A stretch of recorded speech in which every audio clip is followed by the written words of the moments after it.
2100 ब्राह्मणों के द्वारा सप्तशती का 1,00,000 पाठ और उसका दशांश हवन, साथ में भगवान श्री सीतारामचंद्र जी के प्राण प्रतिष्ठा का महोत्सव, अति विष्णु याग, ये सब इतना विशाल कार्यक्रम ये भगवान की ही कृपा से हो रहा है और भगवान की कृपा से ही ये पूर्णता को प्राप्त होगा। मिथिला की इस पावन भूमि में, पराम्बा जगत जननी जगदम्बा की इस पावन भूमि में जगदम्बा की ये आराधना भगवान की ही प्रेरणा से हो रही है। भगवान कौन है? यहां वैदिक विद्वान बैठे हुए हैं, वेदों के पंडित बैठे हुए हैं। वेद में जब विचार किया गया कि परम पुरुष परमात्मा कौन है, तो वेदों ने परमात्मा के स्वरूप का जब वर्णन प्रारंभ किया, तो वेदों ने कहा कि वो परमात्मा अनंत सिर वाला है। सहस्र शीर्षा पुरुषः सहस्राक्ष सहस्रपाद। वेदों ने कहा उसके अनंत सिर हैं, अनंत पैर है, अनंत मुख है। इस मंत्र में जो सहस्र शब्द है, सहस्र का मतलब होता है 1000, लेकिन सहस्र शब्द 1000 का वाचक होते हुए भी सहस्र शब्द अनंत का वाचक है। अगर सहस्र का अर्थ केवल सहस्र ही हम समझें, 1000, तो वेद भगवान कहते हैं सहस्र शीर्षा पुरुषः, उस परमात्मा के 1000 सिर है। फिर आके वेदों ने कहा सहस्राक्षः, और 1000 आंख है। अगर 1000 सिर है तो फिर 2000 आंख होनी चाहिए, एक ही 1000 आंख कैसे होगी? फिर तो परमात्मा काना है। फिर आगे वेदों ने कहा सहस्रपाद, जिसके 1000 पैर हैं। तो 1000 सिर अगर है तो 2000 पैर होना चाहिए। एक सिर वाले के 2 पैर होते हैं तो 1000 सिर वाले को 2000 पैर होना चाहिए। वेदों ने कहा नहीं, 1000 ही पैर है। तो क्या परमात्मा लंगड़ा है? कहते हैं ये सब अर्थ नहीं है। 1000 का मतलब अनंत, अनंत सिर वाला, अनंत पैर वाला, अनंत आंखों वाला। सहस्र शीर्षा पुरुष सहस्राक्ष सहस्रपाद सभूमिं सर्वतो वृत्वा अत्यतिष्ठत् दशांगुलम। और वो अपनी महिमा से, अपनी विलक्षण आह्लादिनी शक्ति के द्वारा, भगवान की महिमा क्या है? भगवान की महिमा तो किशोरी जी है। महिमा माने क्या होता है? बोले महिमा श्री जानकी जी का एक नाम है। मही, मही माने धरती, और धरती जिसकी मां हो, मही मां यस्याह, धरती जिसकी मां हो, उस देवी का नाम क्या है? बोले मही मां। ये महिमा जानकी जी। और भगवान की जो महिमा है वो भगवती पराम्बा श्री जी। परमात्मा अपनी महिमा के द्वारा, अपनी आह्लादिनी विलक्षण शक्ति के द्वारा सर्वत्र व्याप्त होकर के प्रतिष्ठित है। सभूमिं सर्वतो वृत्वा अत्यतिष्ठत् दशांगुलम। फिर वेदों ने कहा उस परमात्मा से ही सब कुछ उत्पन्न हुआ। तस्माद् यज्ञात्, उस परमात्मा के द्वारा ही देवताओं ने यज्ञ किया। यज्ञ पुरुष की आराधना की और उसी परमात्मा से संपूर्ण सृष्टि उत्पन्न हुई। तस्मादस्वा अजायंत जेके चोभयादतः, उस परमात्मा से अश्व उत्पन्न हुए, घोड़े उत्पन्न हुए। जेके चौभयादतः, जिनके ऊपर नीचे दोनों तरफ दांत थे। गाय और भैंस के केवल नीचे दांत होता है, घोड़े को ऊपर नीचे दोनों तरफ दांत होता है। जेके चौभयादतः गावो हजग्निरे तस्मात्यन्यकृतः, ब्राह्मण, क्षत्रिय, वैश्य, शूद्र, चारों वर्ण उस परमात्मा से, विराट पुरुष से उत्पन्न हुए। चंद्रमा, सूर्य, नक्षत्र, ये सब उस परमात्मा से उत्पन्न हुए। चंद्रमा मनसो जातश्चक्षो सूर्यो अजायत, श्रोत्राद्वायुश्च प्राणश्च मुखादग्निर अजायत। उस परमात्मा के मुख से अग्नि उत्पन्न हुई, मन से चंद्रमा उत्पन्न हुआ, चक्षु से सूर्य उत्पन्न हुए। सब बातें वेदों ने बता दी, लेकिन अभी तक वेदों ने यह नहीं बताया कि वो परमात्मा है कौन। प्रारंभ से लेकर परमात्मा के स्वरूप निरूपक धर्म का निरूपण करते हुए वेदों ने सब कुछ कहा, लेकिन उसके नाम का स्पष्टीकरण नहीं किया कि वो परमात्मा कौन है। वो सूर्य हैं कि वो शिव हैं, कि वो गणपति हैं, कि वो ब्रह्मा हैं, कि वो नारायण हैं, किसी का नाम नहीं लिया। केवल गुण का और उसकी विशेषताओं का वर्णन करते रहे। लेकिन आगे आकर के वेद भगवान ने कहा कि नाम तो अब भी मैं नहीं बताऊंगा, लेकिन संकेत करूंगा। क्या संकेत? तब आगे आकर के पुरुष सूक्त के अगले अनुवाक में वेद भगवान ने कहा कि श्रीश्च ते लक्ष्मीश्च पत्न्या वहोरात्रे, श्रीश्च ते लक्ष्मीश्च पत्न्यौ, श्री देवी और भूदेवी जिनकी पत्नी है वो भगवान है, लक्ष्मी जिनकी पत्नी है वो भगवान है। ये वेदों ने स्पष्ट उद्घोष किया, जो लक्ष्मी का पति है, जो श्री का पति है, वही भगवान है। भगवती किशोरी के जो पति हैं वही भगवान है। भगवान की यह एक परिभाषा वेदों ने तय की। भगवान कौन? बोले जो लक्ष्मी पति होगा वही भगवान होगा, जिसके अंदर लक्ष्मी पतित्व होगा। और लक्ष्मी कौन है? बोले लक्ष्मी ही इस मिथिला की पावन धरा पर श्री सीता जी के रूप में अवतरित हुई। राघवत्वे भवत् सीता रुक्मिणी कृष्ण जन्मनि, वही महालक्ष्मी रामावतार में सीता के रूप में प्रकट हुई और कृष्णावतार में वही महालक्ष्मी रुक्मिणी के रूप में प्रकट हुई। राघवत्वे भवत् सीता रुक्मिणी कृष्ण जन्मनि, अन्येष्वतारेषु विष्णुरेशानपायिनी। अन्य अवतारों में भी भगवान की अनपायिनी बनकर, भगवान की अनुगामिनी बनकर के भगवती का प्रादुर्भाव होता है। देवत्वे देवदेहेयम मनुष्यत्वे च मानुषी, भगवान देवता बनते हैं तो भगवती देवी बनकर के प्रकट होती है। भगवान अगर मनुष्य के रूप में आते हैं तो भगवती मानवी के रूप में आती है। तो भगवती पराम्बा महालक्ष्मी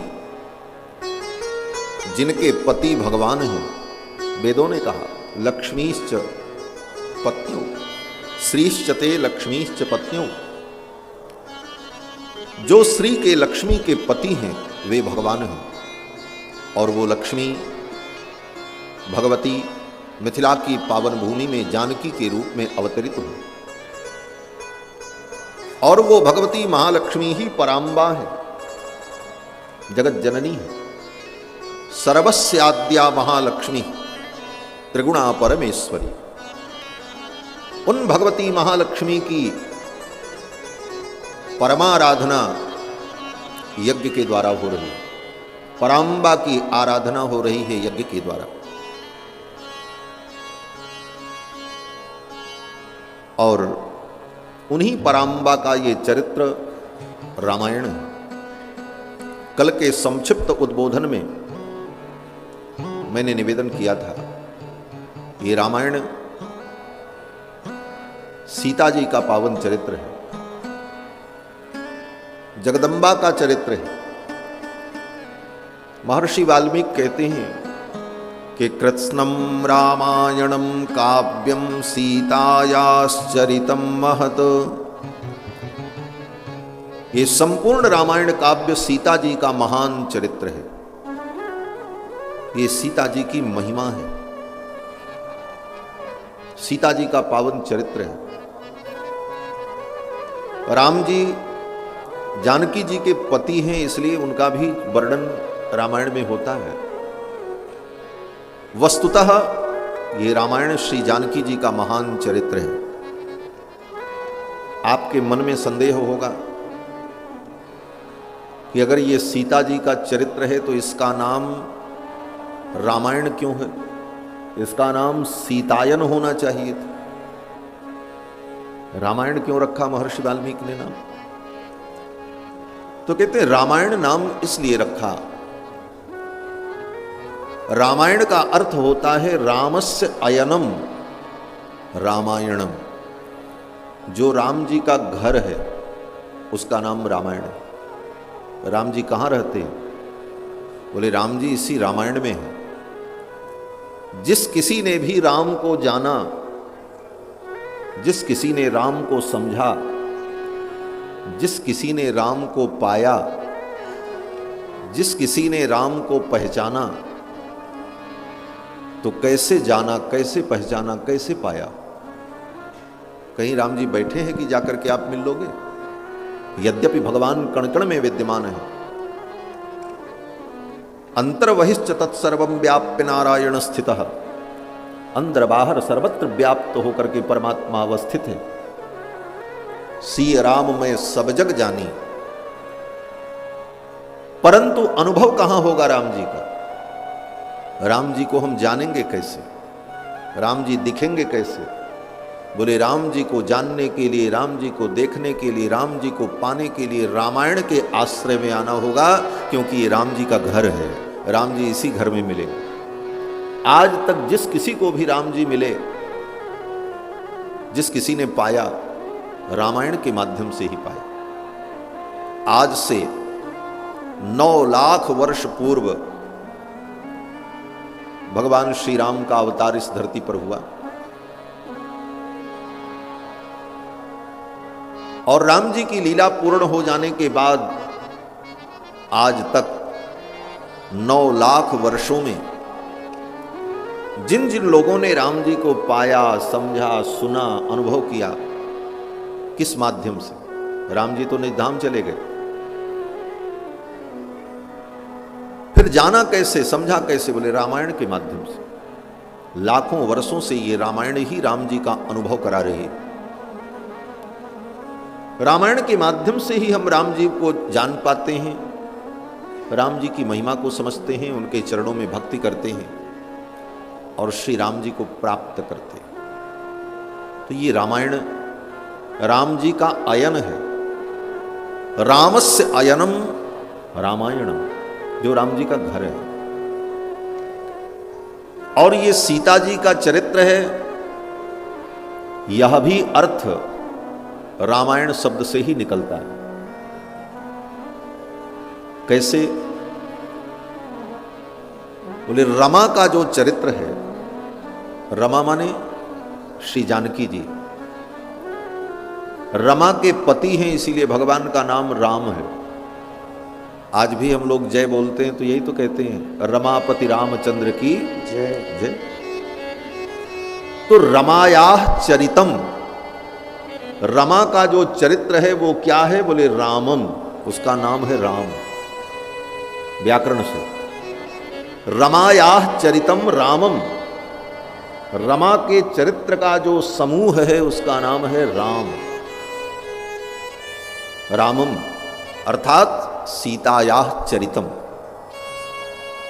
तस्य सीतायाः चरितस्य रमायाः चरितस्य अयनम रामायण, वो रामायण, ये सीता जी का महान चरित्र है। इस चरित्र को सुनने का फल क्या है? तो कहते हैं सीता जी के चरित्र को सुनने का फल है कि उसको राम जी मिल जाएंगे। जैसे राधा रानी के चरणों की भक्ति का फल क्या है? कृष्ण पादारविंद की प्राप्ति। ब्रज के भक्त यही तो कहते हैं। यो ब्रह्म विष्णु शिव नारद व्यास मुख्यैः आलक्षितो न सहसा पुरुषस्य तस्य सद्यो वशीकरण चूर्ण मनंत शक्तिम श्री राधिका चरण रेणुमहम भजामि। यो ब्रह्म रुद्र, ब्रह्मा शंकर सनकादिक जिनके ध्यान में भी भगवान नहीं आते हैं, ये ब्रह्मा शंकर इंद्र सनकादिक भगवान का ध्यान करते हैं तो बड़ा परिश्रम करना पड़ता है इनको, तब ध्यान में भगवान आते हैं। यो ब्रह्म रुद्र शिव नारद व्यास मुख्यैः आलक्षितो न सहसा विधि शिव शनकाद्यैर ध्यातुमत्यंत दूरम। विधि शिव सनकादि के ध्यान से भी जो दूर हैं भगवान।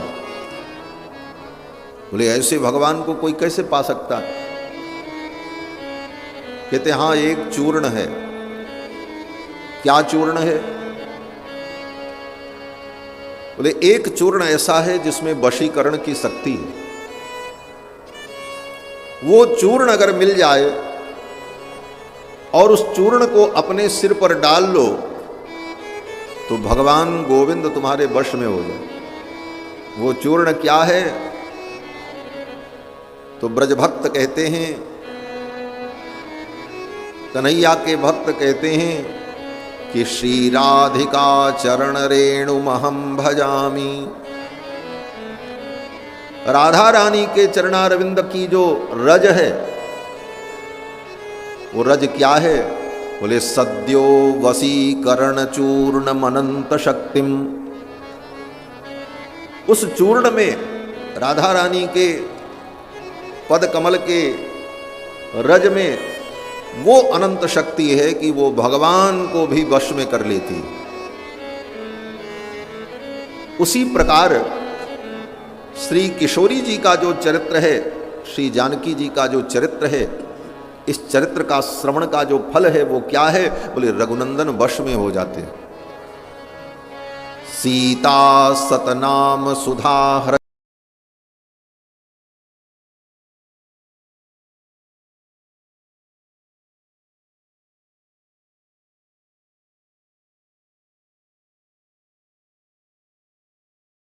जी के नाम लीला गुण कीर्तन में जो अपने मन को निमज्जित करता है, इसका फल क्या है? कहते हैं और फल मैं क्या कहूं, राम सहज बस होई, राम जी उसके वश में हो जाते हैं।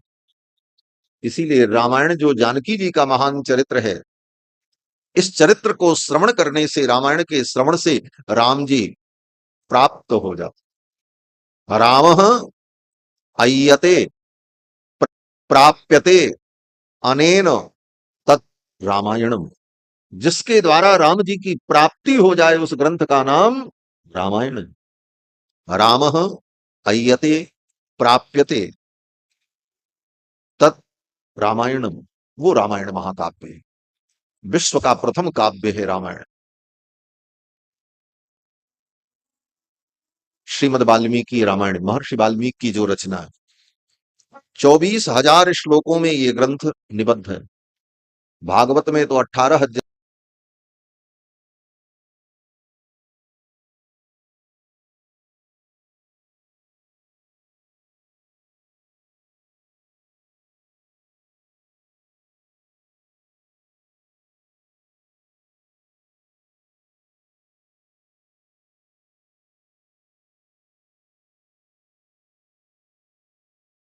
आदि कवि वर्य वाल्मीकि ने गाया।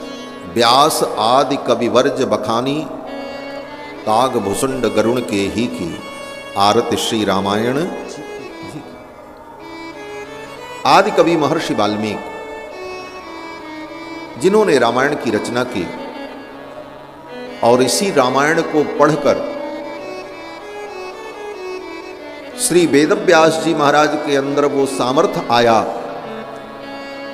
कि वेदव्यास जी ने 18 पुराण और महाभारत की रचना की। वेदव्यास जी तपस्या में बैठे हुए थे, ब्रह्मा जी आए। ब्रह्मा जी ने कहा, व्यास, अगर तुम्हें काव्य की शक्ति चाहिए, ग्रंथ रचना का सामर्थ्य चाहिए, तो एक काम करो। वेदव्यास जी ने कहा, क्या करें? ब्रह्मा जी ने कहा, महर्षि वाल्मीकि की रचना जो रामायण है, उस रामायण का पाठ करो, अनुष्ठान करो। रामायण के अनुष्ठान से तुम्हारे अंदर वो विलक्षण शक्ति प्रकट होगी और तब तुम्हारे द्वारा 18 पुराण और महाभारत की रचना संपन्न होगी। ब्रह्मा जी के कहने पर वेदव्यास जी ने रामायण का पाठ किया। ब्रह्मा जी ने कहा कि पठ रामायणम व्यास काव्य बीजम सनातनम। ये सनातन काव्य का बीज है रामायण, इसे पढ़ो। पठ रामायणम व्यास काव्य बीजम सनातनम। और इसके पढ़ने से तुम्हारे अंदर काव्य का सामर्थ्य प्रकट होगा। और फिर व्यास जी ने रामायण का पुरस्चरण किया, अनुष्ठान किया। और इस रामायण के अनुष्ठान से वेदव्यास जी के अंदर वो शक्ति प्रकट हुई जिसके द्वारा वेदव्यास जी ने 18 पुराण और महाभारत जैसे ग्रंथ की रचना की। ऐसा ये दिव्य काव्य रामायण महाकाव्य। और इसी रामायण को पढ़कर दुनिया के सभी कवियों ने राम जी के चरित्र का वर्णन किया है। बाकी दुनिया के जितने कवि हैं वो राम जी के चरित्र को सुन करके वर्णन करते हैं। गोस्वामी तुलसीदास जी महाराज भी कहते हैं, राम जी के चरित्र को हमने सुना है। क्या कहा? यही तो कहा, निज गुरु सन सुनी सुसूकर खेत। वराह क्षेत्र में अपने गुरुदेव के द्वारा हमने जो सुनी है और सुन करके जितना हमने समझा है उसके अनुसार हम लिख रहे हैं। सभी कवियों ने राम जी के चरित्र को सुन करके लिखा है और महर्षि वाल्मीकि ने जो लिखा है बोले देख करके लिखा है। वेद व्यास जी ने भी सुन करके लिखा है, रामायण को सुना और तब लिखा। लेकिन महर्षि वाल्मीकि ने रामायण की जब रचना की तो वाल्मीकि जी ने भी सुना, नारद जी से सुना, लेकिन केवल सुना ही नहीं, राम जी के संपूर्ण चरित्र को महर्षि वाल्मीकि ने अपनी आंखों से देखा। क्योंकि महर्षि वाल्मीकि ने जब रामायण की रचना की उस समय राम जी अयोध्या के सिंहासन पर विराजमान होकर के प्रजा का पालन कर रहे थे। राम जी की राज्य लीला चल रही थी। आजकल कुछ विद्वान लोग अति महिमा का वर्णन करने के चक्कर में ऐसा कहते हैं कि वाल्मीकि जी ने तो राम जी के अवतार से लाखों वर्ष पहले ही रामायण लिख दिया था। ऐसा नहीं। वाल्मीकि जी ने यूट्यूब पर, फेसबुक पर ऐसा ऐसा ज्ञान बंटता रहता है, क्योंकि आजकल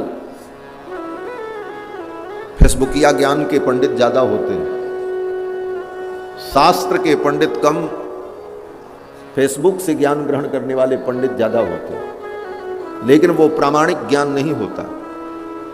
कोई कुछ भी उसमें डाल दे और फेसबुक पर, सोशल मीडिया पर जो ज्ञान मिल जाए वो सही है, ये कोई मानक नहीं है।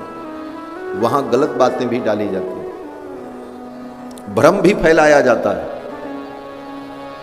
भ्रम क्रिएट किया जाता है। समाज को तोड़ने का भी काम होता है सोशल मीडिया के द्वारा और समाज को जोड़ने का भी काम होता है, लेकिन दोनों के फर्क को समझना ये बड़ा मुश्किल है। तो बहुत से लोग ये भी प्रचार करते हैं कि भगवान श्री राम के अवतार के लाखों वर्ष पहले महर्षि वाल्मीकि ने रामायण की रचना कर दी, परंतु रामायण में जो वर्णन है, जिस समय राम जी अयोध्या के सिंहासन पर विराजमान थे, उस समय महर्षि वाल्मीकि के आश्रम में श्री सीता जी विराजमान थीं। वहीं सीता जी ने सुंदर दो पुत्र को जन्म दिया। दुई सुत सुंदर सीता जाए, लौकुश वेद पुराणन गाए। और उसी समय महर्षि वाल्मीकि ने संपूर्ण रामचरित्र को गुरु कृपा से देखा। दूसरे शब्दों में कहा जाए तो यहां पर वैदिक विद्वान भी बैठे हैं। जैसे वेद के जो मंत्र होते हैं, उन वेद मंत्रों के जो ऋषि होते हैं, वे ऋषि उन मंत्रों के रचनाकार नहीं होते, उन मंत्रों के वे ऋषि दृष्टा होते हैं। किस मंत्र के कौन ऋषि हैं, तो वो ऋषि उस मंत्र के दृष्टा होते हैं। दृष्टा का मतलब जिसने उन मंत्रों का दर्शन किया, उन मंत्रों का साक्षात्कार किया। इसीलिए ऋषि की परिभाषा है ऋषयो मंत्र दृष्टारः। जो मंत्र के दृष्टा होते हैं वो ऋषि होते हैं, वो मंत्र का दर्शन करते हैं, इसलिए दृष्टा कहलाते हैं। मंत्र के रचयिता नहीं होते। वेद के मंत्रों की रचना किसी ऋषि ने नहीं की, ऋषियों ने उन मंत्रों का साक्षात्कार किया है। मंत्र अनादि हैं, नित्य हैं। महर्षियों ने उन मंत्रों को अपनी तपस्या के द्वारा सुना और दर्शन किया उन मंत्रों का, और फिर अपने शिष्य को पढ़ा दिया। यही परंपरा वेद की अनादिकाल से चली आई। तो जैसे ऋषि मंत्र के दृष्टा हैं, उसी प्रकार महर्षि वाल्मीकि राम जी के चरित्र के दृष्टा हैं। इन्होंने इस चरित्र को देखा है। और कैसे देखा है? बोले बड़ी सूक्ष्मता से देखा। कितनी सूक्ष्मता? जैसे किसी व्यक्ति को आप देखो, एक विहंगम दृष्टि से दर्शन होता है। हाँ, देख लिया, गोरे हैं, शरीर से स्वस्थ हैं और अमुक इनका नाम है, ये सामान्य दृष्टि है।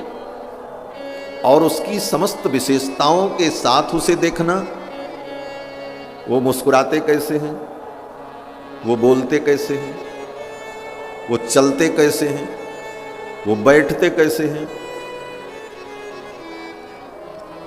उसकी समस्त गतिविधियों का दर्शन करना, ये पूर्ण दर्शन है। महर्षि वाल्मीकि ने राम जी के चरित्र को और राम जी को इसी प्रकार देखा।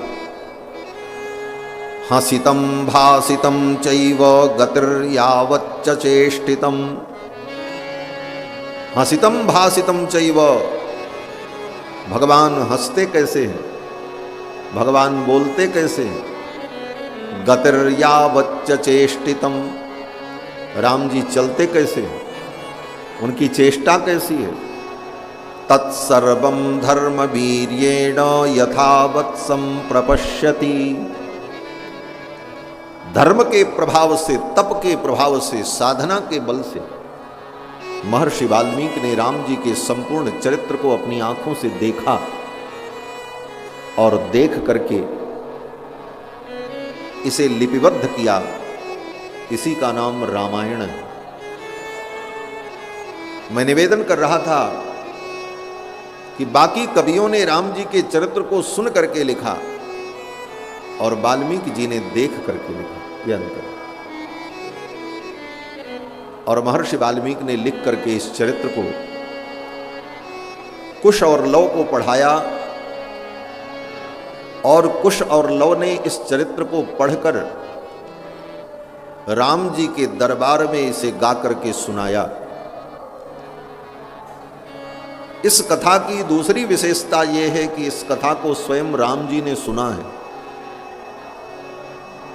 लिखने वाले ने सुना नहीं है, लिखने वाले ने तो देखा है और देख करके सुनाया। लेकिन जिसका ये चरित्र है वो स्वयं इसे सुन रहे हैं। क्यों सुन रहे हैं? बोले किसी की जीवनी आप लिखो तो हो सकता है कि आपने उसमें कुछ अपनी कल्पना भी मिला दी हो, आपने उसमें कोई अपना भाव भी मिला दिया। लेकिन जिसकी जीवनी है, जिसका चरित्र है, वो स्वयं सुन करके वेरीफाई कर दे कि हाँ ठीक है, करेक्ट है, इसमें कहीं कोई कमी नहीं, जो है वही तुमने लिखा है, तब वो चरित्र परम प्रामाणिक हो जाता है। तो राम जी ने स्वयं इस चरित्र को बैठकर सुना है। और कितने दिनों में सुना है?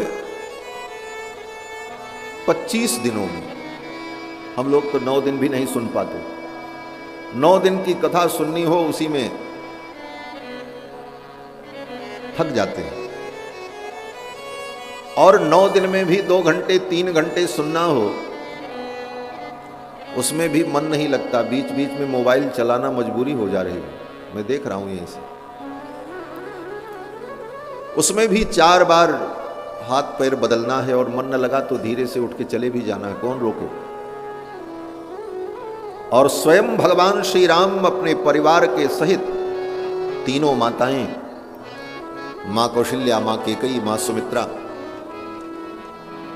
तीनों बहुएं, श्री उर्मिला जी, श्री मांडवी जी और श्रुतिकीर्ति जी, इन तीनों बहुओं के पुत्र तक्ष, पुष्कल, सुबाहु, श्रुतसेन, अंगद, चित्रकेतु, ये राम जी के 6 भतीजे, ये सब बैठकर कथा सुन रहे। और राम जी के दरबार में कुश और लव ने इस कथा को सुनाया। प्रतिदिन 20 सर्ग की कथा होती थी। 500 सर्ग वाल्मीकि रामायण में है। 20 सर्ग की कथा प्रतिदिन, तो कितने दिन में पूरी हुई? 25 दिन। भगवान श्री राम ने बैठ करके इस कथा को सुना है और बड़ी ही शालीनता से राम जी ने सुना। सिंहासन पर बैठ करके नहीं सुना। यद्यपि राम जी राजाधिराज हैं, अखिल कोटि ब्रह्मांड नायक हैं, संपूर्ण धरती के एकमात्र छत्रपति हैं, लेकिन जब कथा हो रही थी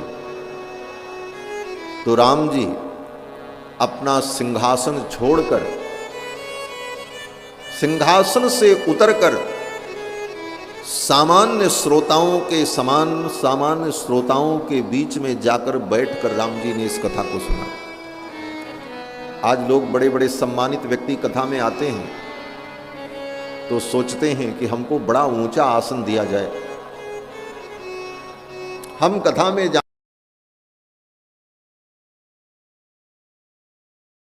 करके आते। लेकिन उनको शिक्षा लेनी चाहिए, उन मंत्री को, उन नेताओं को, कि राम जी से बड़े तुम नेता नहीं। राम जी तो लोक के ही नायक नहीं है, वो तो अखिल ब्रह्मांड नायक है। नायक माने नेता, और केवल मनुष्यों के नायक नहीं है भगवान, देवताओं के भी नायक।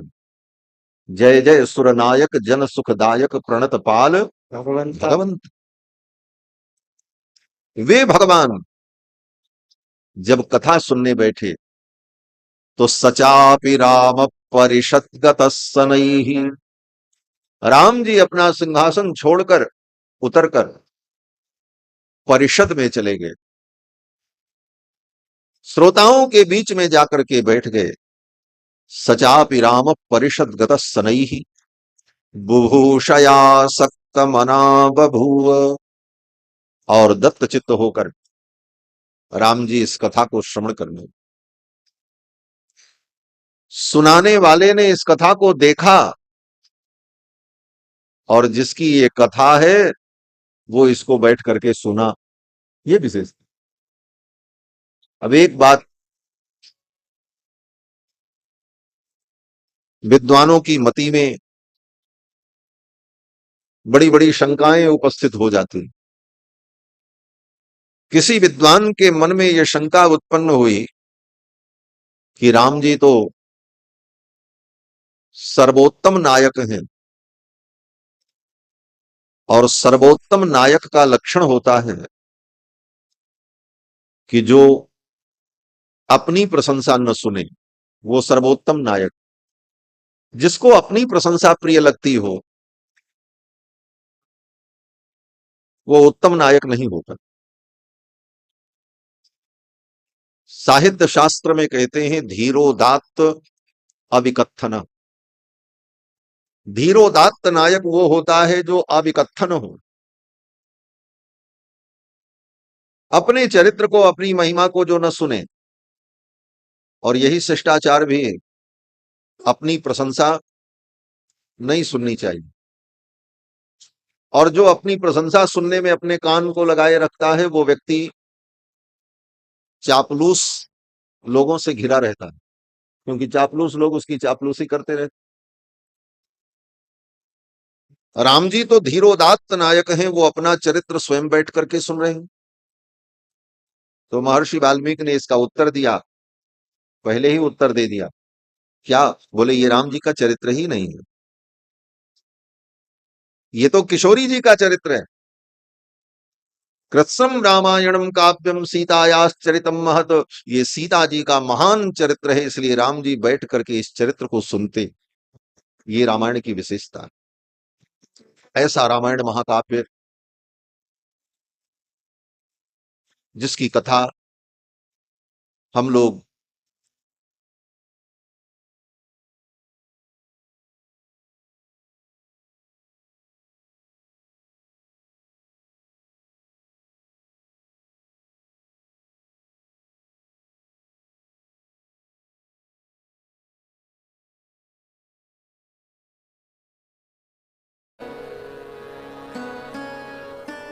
फिर भी जितना हम आप सुन पाएंगे उससे हमारा करेंगे, उससे हमारा कल्याण होगा। श्रुतम हरति पापानि दुष्ट चित्तैरपि स्मृतः। भगवान की कथा सुनने से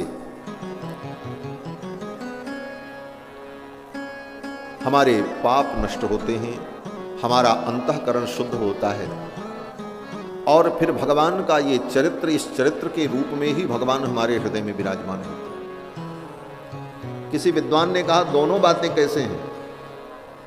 भगवान के चरित्र से शुद्धि होगी हमारे अंतःकरण की। हमारे शिष्य चतुर्भुजाचार्य चंदन जी हमारे आने के पहले व्याख्यान दे रहे थे। उन्होंने कहा मनः शुद्धि विहीनानां निष्कृतिश्च कथम भवेत्। एतस्माद् अपरम किंचन मन शुद्धि न विद्यते। मन की शुद्धि के लिए भगवान के चरित्र को हम सुने, और भगवान के चरित्र को सुनने से मन की शुद्धि हो जाए, तब बोले फिर उस मन में भगवान चरित्र रूप में विराजमान हो जाएं। तो प्रश्न ये हुआ कि भगवान के चरित्र से अपने चित्त का शोधन करना है कि भगवान के चरित्र को अपने चित्त में विराजमान करना है। इसका बड़ा सुंदर उत्तर दिया महापुरुष ने। श्री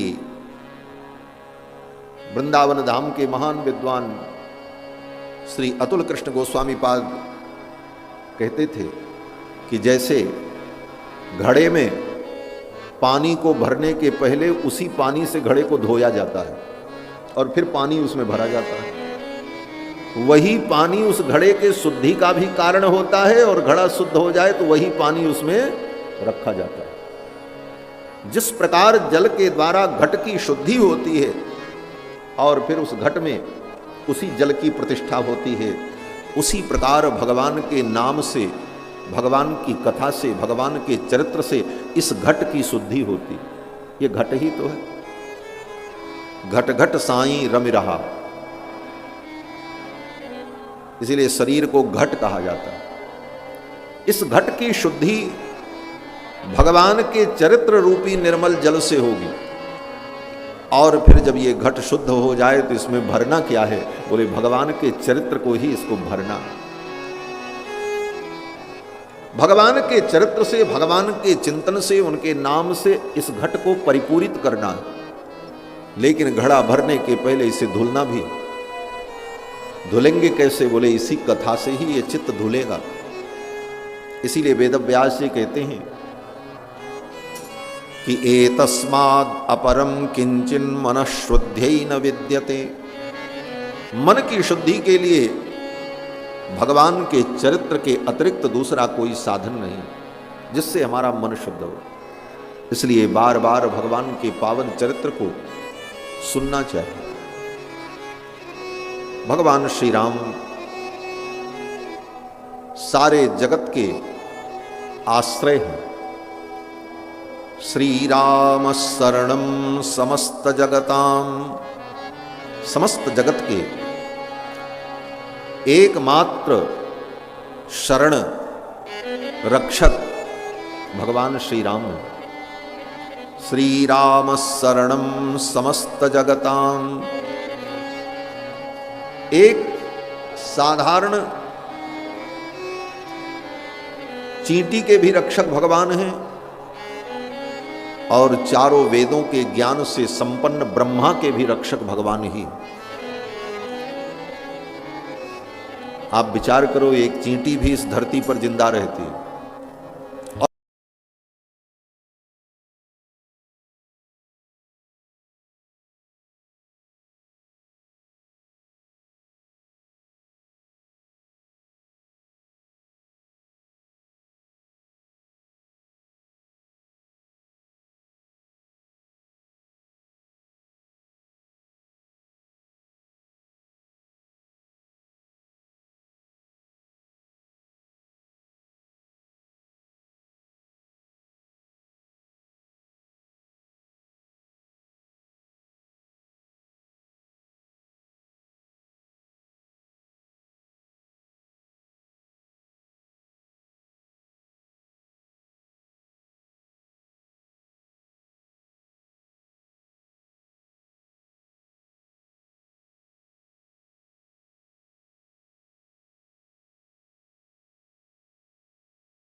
ब्रह्मा को भी मारने के लिए दैत्य लोग उन पर आक्रमण कर देते।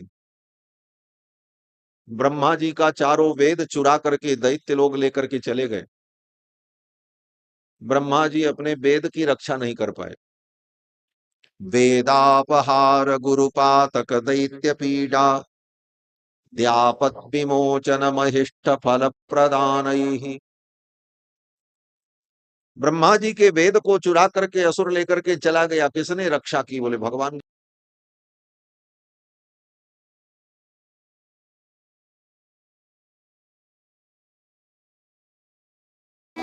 श्री राम शरणम समस्त जगताम,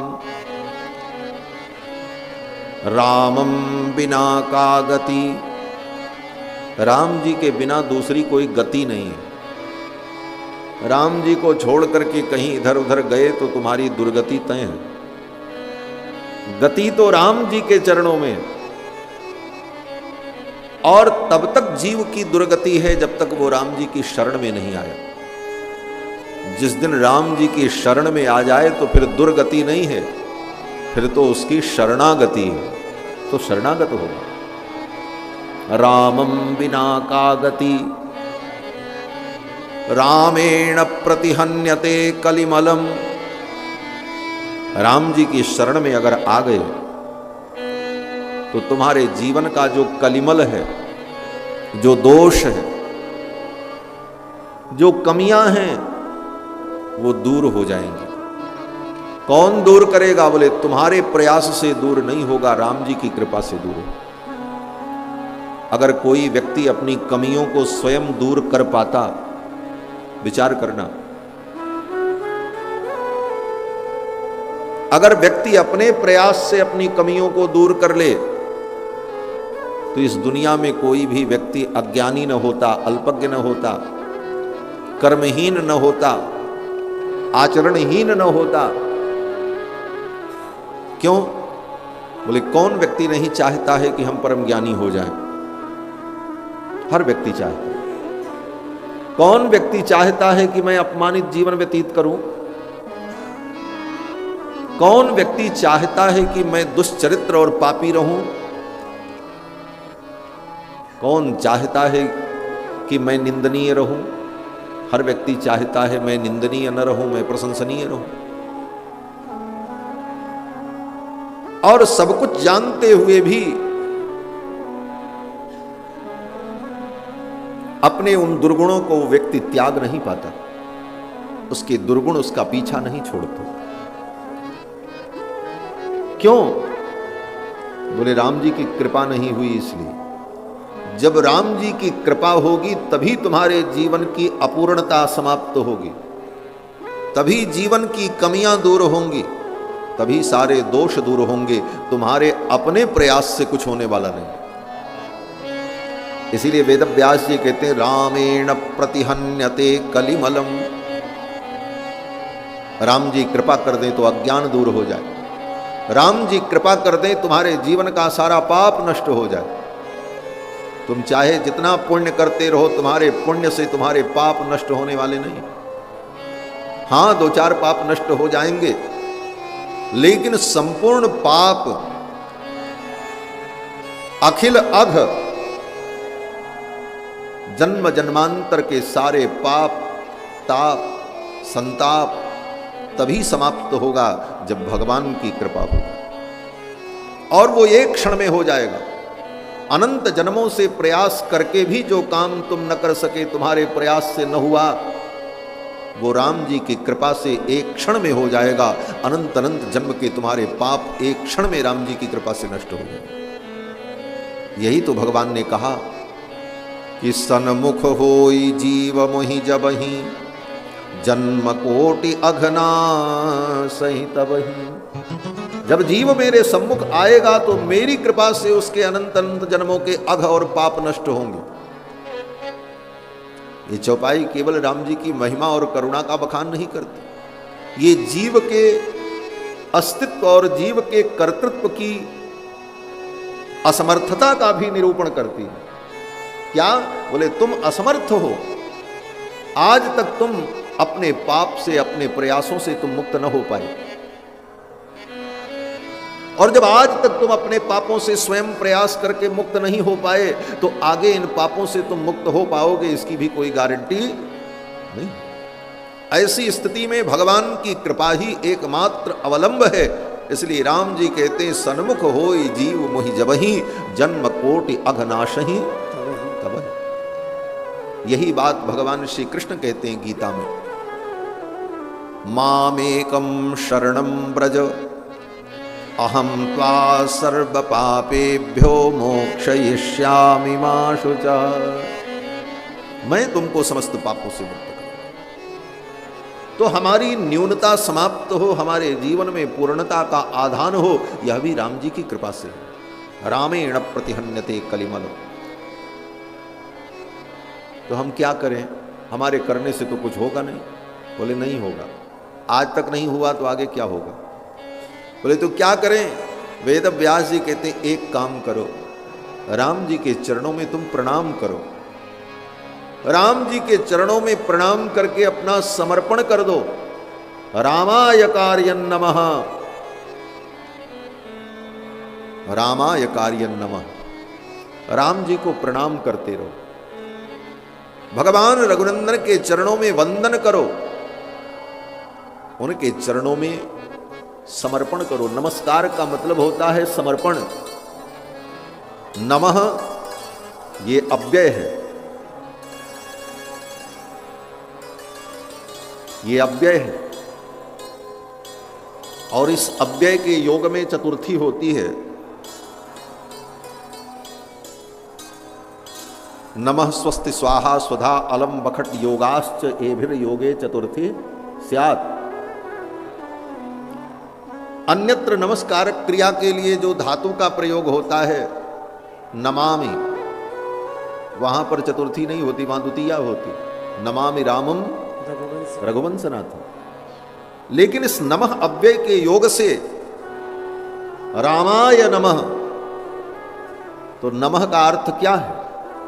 बोले नमः का साधारण अर्थ तो नमस्कार है, लेकिन हमारे वैष्णव सिद्धांत में, श्री वैष्णवों की परम पवित्र परंपरा में रहस्य अर्थ का चिंतन करते हुए आचार्यों ने कहा कि नमः का अर्थ है न माने नहीं, म माने मेरा। ये दो शब्द, दो वर्णों के योग से बना नमः शब्द अव्यय। न माने नहीं, म माने मेरा। मेरा कुछ नहीं है, मेरे अंदर सामर्थ्य नहीं है, मेरा सामर्थ्य नहीं है, मेरे अंदर शक्ति नहीं है, मेरे अंदर तपस्या नहीं है, मेरे अंदर ज्ञान नहीं है। और जो कुछ है मेरा यत्किंचित, वह भी हे प्रभु आपका है। रामाय नमः। रामाय में चतुर्थी विभक्ति हो गई। चतुर्थी विभक्ति का व्याकरण में अर्थ होता है संप्रदान। संप्रदाने चतुर्थी। संप्रदान का मतलब क्या है। बोले सम्यक रूप से प्रदान दे देना। भगवान के चरणों में अपने जीवन को समर्पित कर देना और यह अनुसंधान करना कि मेरा कुछ नहीं। रामाय नमः, सब कुछ राम जी का है, नमः मेरा नहीं। कृष्णाय नमः, सब कुछ प्रभु कृष्ण का है, मेरा नहीं। यही मंत्र का अर्थ है। रामाय नमः, रामाय नमः हम जपते हैं, लेकिन जपते समय यही अनुसंधान करना चाहिए मेरा कुछ नहीं है, सब कुछ राम जी का। यह समर्पण जो है, ये समर्पण पूर्वक जो नमस्कार है, यही जीव का कल्याण करने वाला है। इसी का नाम शरणागति है। इसी का नाम शरणागति है। इसीलिए वेदव्यास जी कहते हैं करना है तो एक काम करो। कार्यम किमस्ति, क्या कार्य है। बोले रामाय नमः, रामाय कार्यं नमः। राम जी को प्रणाम करो, आत्मसमर्पण कर दो राम जी के चरणों में। यही तुम्हारे लिए परम कल्याणप्रद है। और राम जी के चरणों में अगर तुमने समर्पण कर दिया तो अब निश्चिंत हो जाओ। अब तुम्हें किसी प्रकार का कोई भय नहीं है। क्यों। बोले काल से सबको भय होता है, लेकिन वो काल भी राम जी से डरता है। रामात्रस्यति काल भीम भुजगो। जो अत्यंत भयानक काल है वह काल भी राम जी से डरता है। क्यों? बोले राम जी काल के भी काल हैं। परमेश्वर कालहु कर काला, जो काल के भी काल हैं। रामात्रस्यति काल भीम भुजगो, रामस्य सर्वम वशे, सब कुछ राम जी के ही वश में। इसलिए रामे भक्ति अखंडिता भवतु में, ऐसे रघुनंदन के चरणों में हमारी अखंड भक्ति हो और राम जी का हम आश्रय लें। रामत्वमेवाश्रयः, हे रघुनंदन आप ही मेरे आश्रय हो। राम जी ही सबके आश्रय हैं। हम आप कहां हैं? अगर विचार करो तो राम जी में ही हम आप हैं। भगवान से बाहर कोई आश्रय नहीं पा सकता। आश्रय तत्व एकमात्र भगवान है। आश्रय तत्व स्वयं भगवान है। भागवत के जो महापुराण के 10 लक्षण कहे गए, पुराण के 10 लक्षण का जो वर्णन है, सर्ग विसर्ग स्थान पोषण ऊती, उसमें आश्रय जो है दशमस्य विशुद्ध्यर्थम, वो 10वां तत्व जो आश्रय है, उसी आश्रय तत्व को स्पष्ट करने के लिए भागवत है। और वो आश्रय तत्व कौन है? बोले भगवान ही। त्वमेवाश्रयः, आश्रय का मतलब जहां जाकर के व्यक्ति को शांति मिले, श्रमापनोदन हो, वह स्थान आश्रय तत्व है। और आश्रय तत्व भगवान है। सब कुछ भगवान के ही आश्रित है। भगवान न हो तो न ब्रह्मा को आश्रय मिलेगा, न हमको आपको आश्रय मिलेगा। इसीलिए वेदों ने इन्हीं बातों को एक शब्द में कहा, सभूमिम सर्वतो वृत्वा। ये सभूमिम सर्वतो वृत्वा का यही अर्थ है।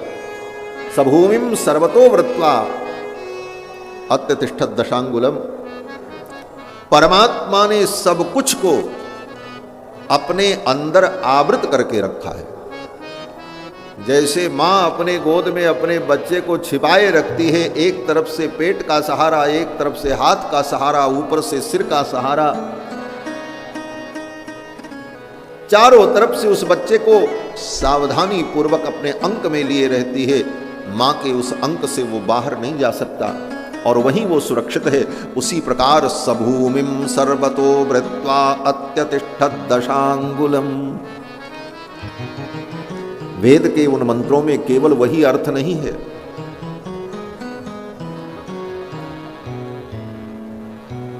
कि षोडशोपचार पूजन करने के लिए ही ये मंत्र है। इन मंत्रों का जो महान तात्पर्य है वह भी जानना चाहिए। सभूमिम सर्वतो वृत्वा अत्यतिष्ठत दशांगुलम। भगवान में ही सब कुछ आश्रित है। इसीलिए वेदों ने विविध रूप में भगवान का वर्णन किया। वायु न हो तो हम मर जाएं, सांस नहीं ले सकते। तो वायु कौन है? बोले वायु भी भगवान है। वायो त्वमेव प्रत्यक्षम ब्रह्मासि। ये धरती, बोले धरती भी भगवान का रूप है। अन्न, बोले जिस अन्न को खा करके जिंदा रहते, बोले वो अन्न भी भगवान। अन्नम ब्रह्मेति व्यजानात्, वो अन्न भी भगवान। अर्थात समस्त रूपों में भगवान ही हमारे आश्रय हैं। न हम अन्न के बिना रह सकते हैं, न हवा के बिना रह सकते हैं, न पानी के बिना रह सकते। पानी क्या है? बोले जल। आपो वै ब्रह्म, ये जल ही ब्रह्म है। जल ब्रह्म क्यों है? बोले जायते जस्मात्, जिससे सब कुछ जन्म लिया उसका नाम ज है। और सब कुछ जिसमें लीन हो जाएगा उसका नाम ल है। जायते जस्मात् लीयते जस्मिन, जश्च लश्च। जकार और लकार दोनों मिलकर के क्या हुआ? बोले जल। जल भी ब्रह्म है। इसीलिए जल की स्तुति करते हुए ब्रह्म के रूप में जब अनुभव करते हैं तो वेदों में कहते हैं आपो हिष्टामयो भुवत्तानवूर्जे दधातन महेरणाय चक्षसे सन्नो देवीरभिष्टय आपो भवन्तु पीतये। ये सन्नो देवीरभिष्टय, ये जल की स्तुति है। ब्रह्म के रूप में जल का चिंतन किया। यद्यपि कर्मकांड के पंडित यहां बैठे हैं, वो कहेंगे महाराज ये तो शनि देवता का मंत्र आप पढ़ रहे हैं, सन्नो देवीरभिष्टय आपो भवन्तु पीतये। परंतु मंत्र का जो भाष्य है, जो अर्थ है, वो जल की स्तुति है। अब रही बात शनि देवता के लिए भी इस मंत्र का प्रयोग होता है, तो पुराणों में ऐसा निर्देश है कि किन देवताओं के आवाहन पूजन के लिए किन मंत्रों का प्रयोग किया जाए। तो जो पुराण में, स्मृतियों में, परिशिष्ट ग्रंथों में जो निर्देश किया, उस निर्देश के अनुसार वो भावना हम करते हैं। इसीलिए मंत्र के आगे देवता का नाम जोड़ना पड़ता है। शनि देवता का आवाहन करना हो तो सन्नो देवीरभिष्टय आपो भवन्तु पीतये संजोरभिस्रवन्तु नः आवाहयामि स्थापयामि, ऐसा नहीं कहा जाता। तो क्या कहा जाता? बोले सन्नो देवीरभिष्टय आपो भवन्तु पीतये संजोरभिस्रवन्तु नः सं शनैश्चराय नमः शनैश्चरम आवाहयामि। मंत्र पहले पढ़ा गया, लेकिन आवाहन किसका किया गया? बोले शनैश्चर का। क्योंकि उस मंत्र का संकेत किया है ग्रंथों में, तो उस संकेत को पढ़कर बाद में उस देवता का नाम लेकर के आवाहन करना पड़ता। इसी प्रकार सभी मंत्रों में होता है। तो जल की स्तुति की, तो जल भी हमारा आश्रय है, इसलिए जल को ब्रह्म के रूप में अनुभव किया। अग्नि को ब्रह्म के रूप में अनुभव किया। अग्निमीडे पुरोहितम, अग्निम ईडे, उस अग्नि की हम स्तुति करते हैं। क्यों? बोले पुरोहितम, जो पुरोहित। पुरोहित का मतलब क्या? बोले जो पूर्ण हित करने वाला है, जो परम हितकारी है। पुरतः सर्वतः हितम चिंतयतीति पुरोहितः, जो सर्वत्र हित का चिंतन करे उसको पुरोहित कहते हैं। और वो अग्नि कौन है? बोले पुरोहितम, वही पुरोहित है। और सबके हितैषी कौन है? बोले सबके हितैषी भगवान है। इसलिए अग्नि को, वायु को, जल को, धरती को, आकाश को, आकाश को भी ब्रह्म का स्वरूप कहा। ये आकाश न होता तो हम लोग चलते कहां? ये खाली जगह जो है, इसी का नाम तो आकाश है। सब कुछ भरा होता। जैसे पहाड़ में आकाश नहीं होता, इसीलिए पहाड़ के अंदर कोई घुस नहीं सकता। तो उसे काट करके, उसमें छिद्र करके, उसे तोड़ करके उसके अंदर जो जगह बनाई जाती है, जब आकाश उसमें भी आ जाता है, तब उस गुफा में कोई बैठ भी सकता है, जा भी सकता है। आकाश के बिना संसार में किसी को अवकाश नहीं मिलता। अवकाश माने जगह, आकाश के बिना जगह नहीं मिलेगी। और ये आकाश भी कौन है? बोले भगवान है। आकाशास्तल्लिंगात्, वेद व्यास जी ब्रह्म सूत्र में इसके ऊपर एक अधिकरण ही लिख रहे हैं, उसका नाम आकाशाधिकरण है। उस आकाशाधिकरण में आकाश रूप ब्रह्म का चिंतन किया। तो सबका आश्रय परमात्मा है। क्यों? बोले जिन जिन वस्तुओं के द्वारा हम आश्रय पाते हैं, जीवन पाते हैं, वो सब कुछ परमात्मा का रूप है। पृथ्वी, जल, तेज, वायु, आकाश, सब कुछ।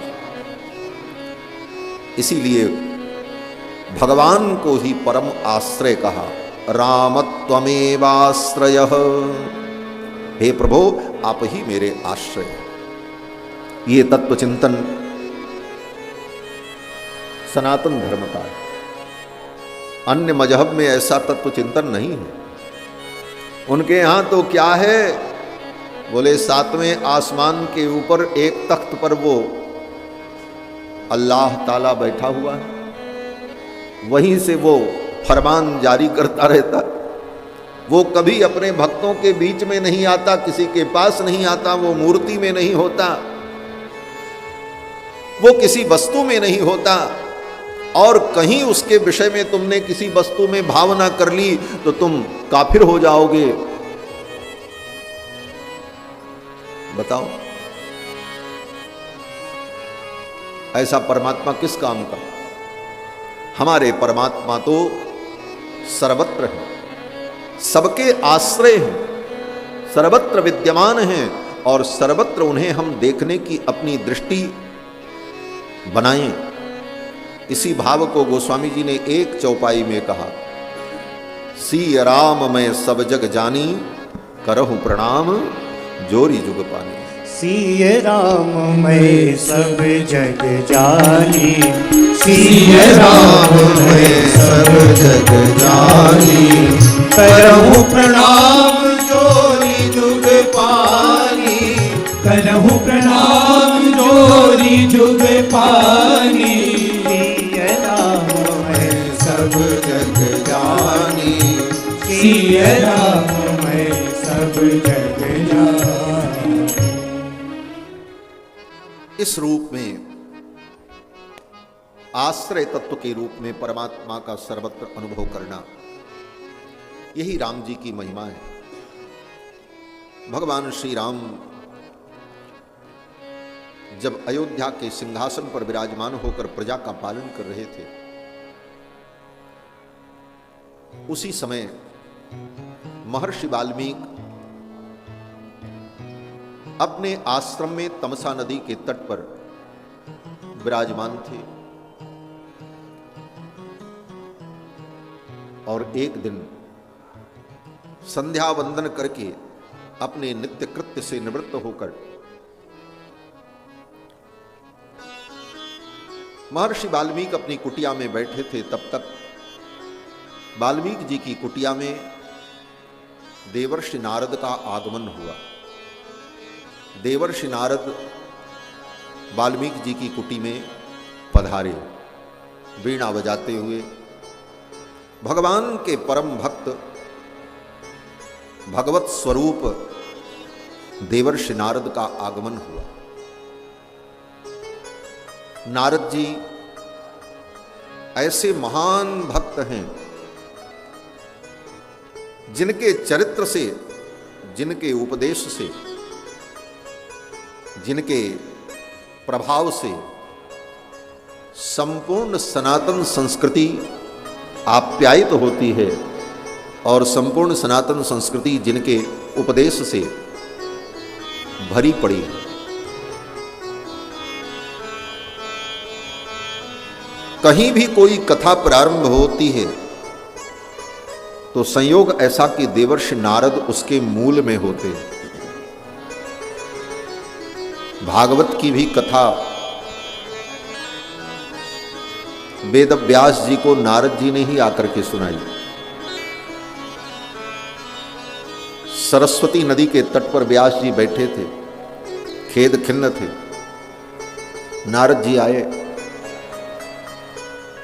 व्यास जी ने नारद जी से कहा कि असंपन्नैवा भाति ब्रह्मवर्चस्य सत्तम। हे देवर्षि, मुझे अपूर्णता का अनुभव हो रहा है। लगता है मेरे अंदर कुछ कमी है, मुझे कुछ और करना चाहिए। नारद जी सब कुछ जान गए और नारद जी ने संक्षिप्त भागवत कथा सुनाई व्यास जी को और कहा, इस कथा का विस्तार करो। नारद जी ने ही भूमिका बनाई और भागवत जैसे ग्रंथ का प्रादुर्भाव हुआ। भागवत जैसे ग्रंथ की रचना व्यास जी के द्वारा। एक छोटी सी कथा जो घर घर में होती है, छोटी सी का मतलब कम समय में पूरी हो जाती है। कथा तो भगवान की सदा दिव्य और परिपूर्ण है, लेकिन कम समय में होने वाली भगवान की कथा कौन बोले? सत्यनारायण भगवान की कथा घर घर में होती है। सत्यनारायण भगवान की पूजा होती। उस कथा में भी प्रारंभ नारद जी से ही होता है। पर्यटन विविधान लोकान परानुग्रह कांक्षया। नारद जी महाराज विविध लोकों में पर्यटन करते हुए भगवान के धाम में जाकर भगवान से ही जीव के कल्याण के विषय में प्रश्न करते हैं और वहीं से कथा प्रारंभ हुई। और यहां भी राम कथा के प्रारंभ में नारद जी का आगमन हुआ। वाल्मीकि जी की कुटिया में नारद जी आए। तपस्वाध्याय निरतम तपस्वी वाग्विदाम्बरम नारदम परिपप्रच्छ वाल्मीकिर्मुनि पुंगवम। इस श्लोक में नारद जी के लिए बड़े विलक्षण विशेषण का प्रयोग किया। तपस्वाध्याय निरतम, तपस्या और स्वाध्याय में निरत रहने वाले। वाग्विदाम्बरम, वाग्विद माने विद्वान, विद्वानों में जो बरम माने श्रेष्ठ हैं। वाग्विदाम्बरम, और उनकी विशेषता क्या है? बोले मुनि पुंगवम, जो मुनि पुंगव हैं, श्रेष्ठ हैं। कौन? बोले नारदम, वो नारद जी। तपस्वाध्याय निरतम वाग्विदाम्बरम मुनि पुंगवम नारदम, ये नारद जी की विशेषता। और ऐसे नारद जी से परिपप्रच्छ पूछा। किसने? बोले तपस्वी वाल्मीकि ने। तपस्वाध्याय निरतम, तपस्वी वाग्विदाम्बरम नारदम परिपप्रच्छ वाल्मीकि ही। तपस्वी वाल्मीकि ही मुनि पुंगवम वाग्विदाम्बरम तपस्वाध्याय निरतम नारदम परिपप्रच्छ। ऐसे नारद जी से पूछा। वाल्मीकि जी ने नारद जी से प्रश्न किया। नारद जी आए तो पहले उनकी पूजा की, आतिथ्य किया। बोले कहां लिखा है आतिथ्य किया? यहां तो सीधे लिखा है तपस्वाध्याय निरतम तपस्वी वाग्विदाम्बरम नारदम परिपप्रच्छ। बोले इसी श्लोक में लिखा है कि वाल्मीकि जी ने नारद जी की पहले पूजा की। कहां लिखा है? बोले परिपप्रच्छ। परिपप्रच्छ, पप्रच्छ माने पूछा, लेकिन कैसे पूछा? बोले परि, ये परि उपसर्ग है।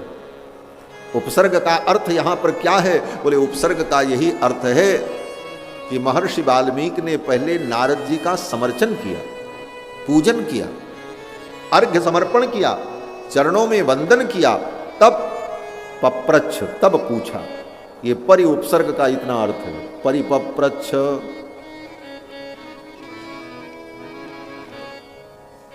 और यही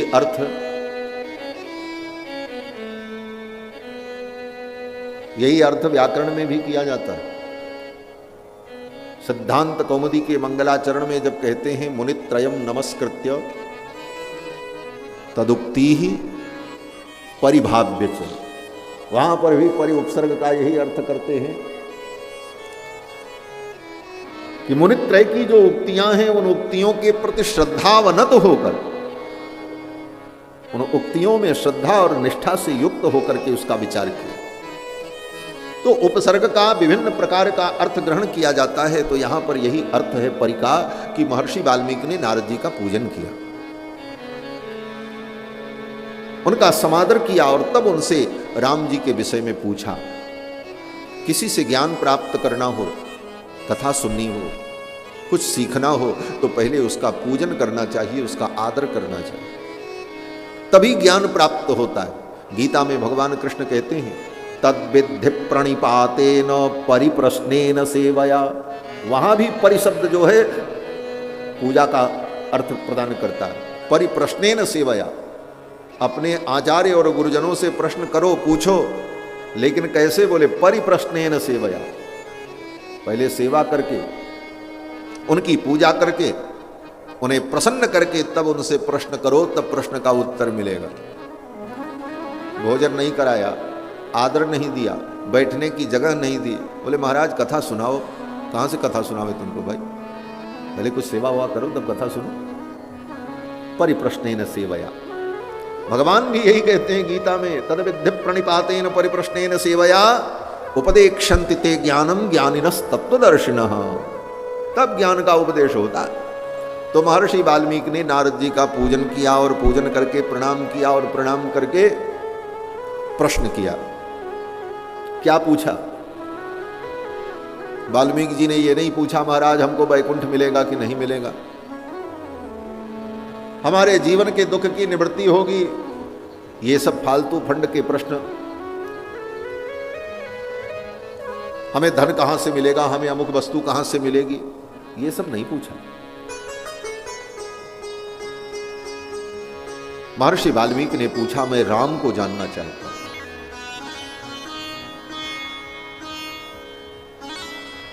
मैं उस पुरुष को जानना चाहता हूं जो पुरुष सर्वगुण संपन्न हो। इस समय इस लोक में सर्वगुण संपन्न पुरुष कौन है? कोन्वस्मिन् साम्प्रतं लोके गुणवान् कश्च वीर्यवान् धर्मज्ञश्च कृतज्ञश्च सत्यवाक्यो दृढ़व्रतः। सर्वगुण संपन्न पुरुष कौन है, मैं उसे जानना चाहता हूं। और कैसा पुरुष? बोले जो गुणवान हो।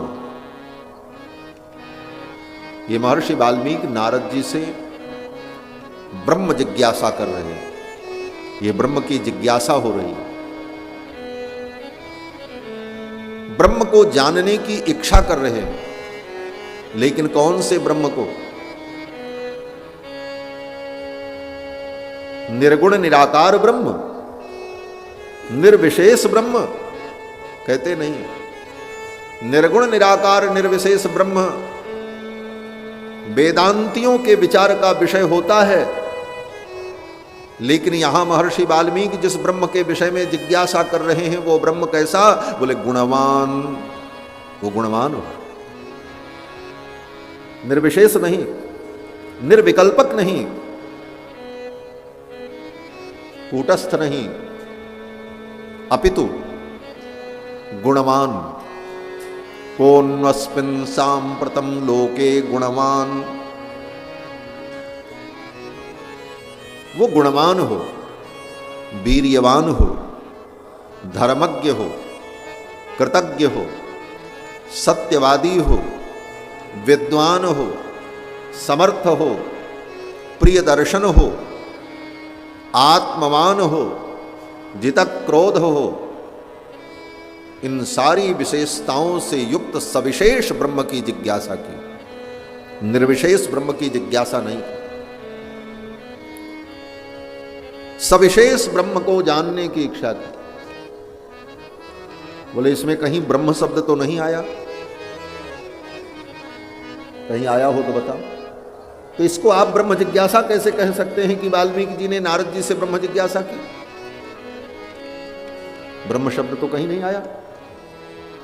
लेकिन हां, ब्रह्म की जिज्ञासा ये इसलिए है कि महर्षि वाल्मीकि ने कहा कि मैं ऐसे पुरुष को जानना चाहता हूं, ऐसे पुरुष के विषय में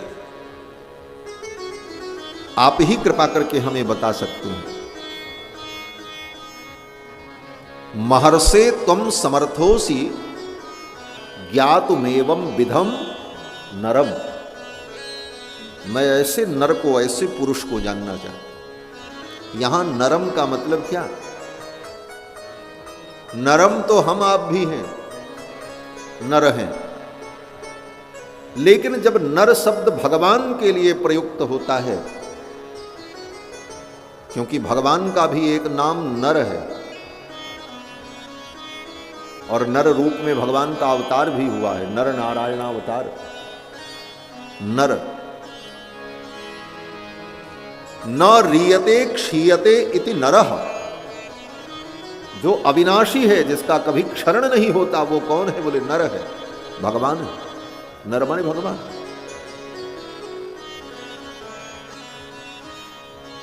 महर्षि वाल्मीकि कहते हैं कि महर्षे त्वं समर्थोसी ज्ञातमेवं विधम नरम। ऐसे नर को जानने में आप समर्थ हैं, इसलिए आप कृपा करके ऐसे नर के विषय में, परमात्मा के विषय में, उस पुरुष के विषय में आप बताओ। यहां नर जो है ये पुरुष का पर्याय है। और पुरुष कौन है? बोले पुरुष ब्रह्म है। इसीलिए ब्रह्म का निरूपण करने वाले स्तुति का नाम पुरुष सूक्त है वेदों में। नर पुरुष का पर्याय है और पुरुष का मतलब परमात्मा। इसीलिए पुरुषोत्तम शब्द केवल भगवान के लिए प्रयुक्त होता है। यह पुरुषोत्तम शब्द भगवान को छोड़कर और किसी के लिए प्रयोग नहीं किया जाता। इसीलिए भगवान श्री रामानुजाचार्य के परमाचार्य श्री यामुनाचार्य स्वामी जी महाराज अपने आलवंदार स्तोत्र में भगवान से ही पूछते हैं कि हे प्रभु आप ही बताओ, पुरुषोत्तमः कः, कः पुंडरीक नयनः पुरुषोत्तमः कः। हे भगवान, आपको छोड़ करके पुरुषोत्तम कौन है? कहीं भी किसी शास्त्र में आपको ही पुरुषोत्तम कहा गया, किसी और को पुरुषोत्तम नहीं कहा गया। कितना आचार्यों ने पढ़ा होगा, तब इन रहस्यों को ढूंढा होगा। हम आप तो 2-4-10 अध्याय पढ़ लें, 2-4 किताब पढ़ लें, उतने भी थक जाते। 18 पुराण, महाभारत, 4 वेद, सकल शास्त्रों को पढ़ करके भगवत पाद आचार्य चरण कहते हैं, कहीं भी किसी शास्त्र में पुरुषोत्तम शब्द अगर मिला तो केवल आपके लिए मिला और किसी के लिए नहीं मिला। पुरुषोत्तम का कह पुंडरीक नयनः, पुंडरीक नयन, कमल लोचन, पुंडरीकाक्ष, ये शब्द भी केवल भगवान के लिए प्रयुक्त होता और किसी देवता के लिए प्रयुक्त नहीं। ब्रह्मा को कहीं पुंडरीकाक्ष नहीं कहा जाता, ब्रह्मा जी को कमल नयन नहीं कहा जाता, इंद्र को, वरुण को, यहां तक कि भगवान शिव को भी कमल नयन नहीं कहा। विरूपाक्ष, त्रिनेत्र, ये सब नाम उनके हैं, परंतु कमल नयन तो केवल भगवान है। इसीलिए कहा कि कह पुंडरीक नयनः पुरुषोत्तमः कह। तो पुरुषोत्तम भी भगवान ही। और गीता में तो भगवान ने स्पष्ट रूप से कहा कि द्वामिमौ पुरुषौ लोके क्षरश्चाक्षर एव च क्षरः सर्वाणि भूतानि कूटस्थोऽक्षर उच्यते। इस जगत में द्वाविमौ पुरुषौ लोके, 2 पुरुष हैं, एक क्षर एक अक्षर। क्षरः सर्वाणि भूतानि, ये संपूर्ण भूत जो है वो क्षर है, और कूटस्थोक्षर उच्यते, जो कूटस्थ है वो अक्षर है।